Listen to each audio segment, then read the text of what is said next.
تا خیالت بر سر از رد قضایا بگذرد. سر به استدراک تو از خیر دنیا بگذرد.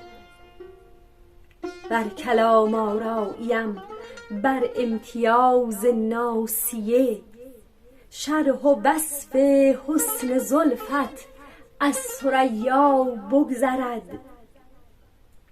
در تماشا دیده دوزم تا به مشتاقی تو را، اشک شوقم این چنین از حد دریا بگذرد. اعتنایم گر نیاری چون عیان از دلبری، خاطرت دانم که بر جان در خفایا بگذرد.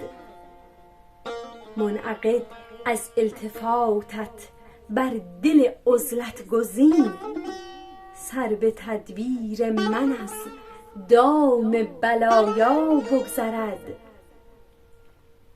وقع بر واقع نیاور چون که دل با صد هنر، در وقوع عاشقی بر سمت رویا بگذرد. جانب عالی جنابت چون شغب بارد مرا، گو دل از جنب رخت نادیده آیا بگذرد.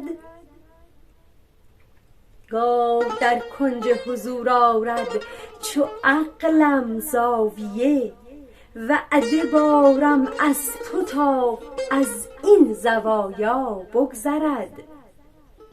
بی خیال سر که فهمش نیست قدر ذوق دل، گو دلم شیدا کنی ماند تو را یا بگذرد.